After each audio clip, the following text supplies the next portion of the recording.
One of the concerns I have has to do with the kids of those adults, parents who are addicted to substance, let's say alcohol or other drugs. And there's a couple things that come to mind. It's just things to look for. One is that most children won't assume that there's something wrong with their parent. They'll assume there's something wrong with them.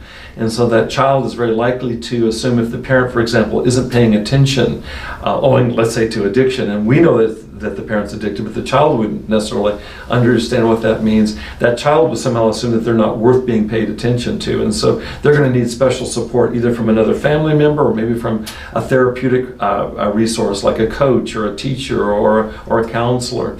That's the first thing. The second thing that comes to mind, the second risk, I think, for a child growing up in a household where there's active addiction to substance going on, is that you've got the modeling going on. And so that begins to be modeled as being normal, acceptable, or even desirable behavior. And so we've talked about this before, 40 to 60% of addiction is environmental. And so if you have a parent figure who the child is looking up to who's modeling drinking alcohol, it's next to impossible for that child not to internalize that as a desirable goal.